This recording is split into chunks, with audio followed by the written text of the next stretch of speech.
Hello, I'm DJ and we're with Dr. Lisa Christiansen today. She's served as advisor to world leaders. She's a recognized authority on the psychology of leadership, peak performance, and organizational turnaround. She's consulted with Olympic athletes such as Dana Torres and musician Kelly Clarkson.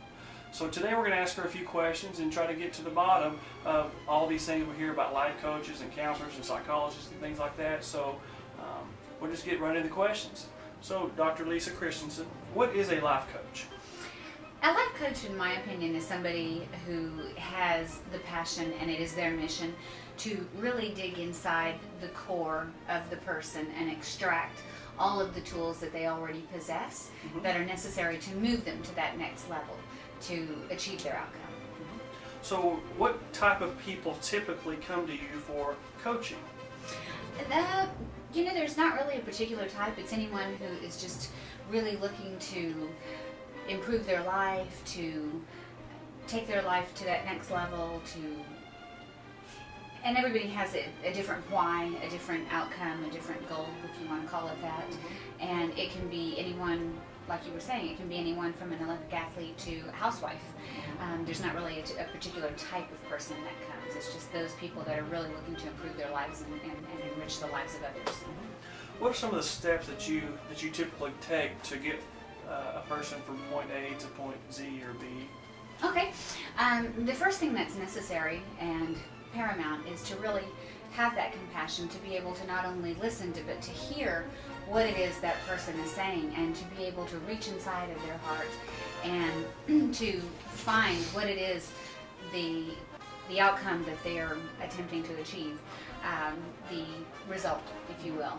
And once we can identify what that result is, then we can shift it from there and move it into finding out, obviously this is something they've been wanting to do for a while. Obviously this is something that's been on their mind. This is why now they're coming to you. So there's a reason they haven't achieved it, and it's usually just a matter of leverage. We just need to find what that is. We need to find what's going to drive them into the direction that they need to be going. It's almost like a New Year's resolution. New Year's Eve, everybody says, I'm going to quit smoking, or I'm going to do this, or I'm going to lose 5 pounds, or whatever that is. But they're not specific enough. They're not asking the right questions, and they're not really revisiting that outcome. And so here, what we're going to do is, once we've found that driving force, then, and it has to be their why. It has to be a very compelling why. Then we take, and if you want to call it a roadmap, many people call it a roadmap, we can create that roadmap to success and revisit it, not like a New Year's resolution. We can revisit it. What if you were to take and look at that, like let's say it was the New Year's resolution, what if you were to revisit that in 1 month?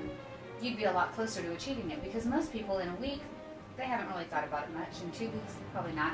By a month, they've forgotten about it. But if you could get them to even remember it long enough to revisit it in a month, they've got a greater chance of achieving that outcome. But if you could get them to revisit it in a way that they saw it, that it was in their line of sight at least once a day, somewhere, somehow, some way, you can get them to visualize that in their line of sight through just, even if it's twice a week, the chances of them achieving that outcome are great. She said something great there about New Year's resolutions, about losing 5 pounds. I really wish that I just had to lose 5 pounds, so I'm going to take that from her and maybe expand that a little bit. But anyway, as far as you talk about revisiting those things and keeping that in front of your face, as far as reminding yourself, that kind of leads to my next question of how do you stay in touch with, say, someone you've coached after the first visit? Is there any follow-up, or how does that work? Oh, absolutely. Absolutely. Follow-up is absolutely paramount, and I believe that it's necessary. And to be able to not only have follow-up, but to be able to connect with that person on a more intimate level, to be able to understand and to be able to continue to extract more from that person, more of their own tools, and show them that they already have what they need. That's how they're going to get there. And the way that I do that is to set up a schedule. And for everybody it's different. For some people it might be that we have a session once a week, or maybe it's once every couple of weeks, but we do create sessions so that there is a follow-up, so that there is guaranteed success. What are some of the things that you feel is imperative for a coach to possess? What are some of the qualities that you possess, or a successful coach should have when coaching an individual? I believe that it is very important that you have genuine passion. I believe that it should be your mission, and that you should have enough compassion to not, again, goes back to the beginning, you should have enough compassion to not only listen, but to really hear their heart. Because oftentimes what people say to you is not really what they mean. And you have to look beyond the surface, and you have to really listen beyond the words and really dig inside of here to find what it is they're really expressing to you. And that, to me, is how I achieve my level of feeling connected with that person and helping them recognize their own talents and skills. As far as how important of your support, as far as, say, someone in show business versus someone, say, come to you with for coaching, to, say, as you said earlier, a housewife? Oh, it's equally as important. It's equally as important. Oh my gosh, I wouldn't minimize either. I think that, regardless of whether you're an Olympic athlete or whether you're, an icon entertainer, or whether you're, Susie Q housewife, or John Doe mechanic, whoever you are, you're equally as important to me.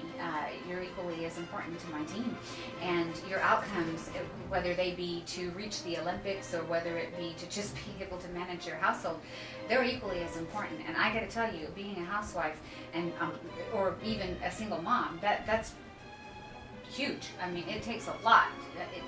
You as a father, it takes a lot just to pull things together and make the house work. And sometimes that can be more challenging than getting to the Olympics, I'm certain.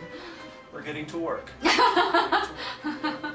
Go to work for a vacation, as most dads would say. So, I like that one. Yeah.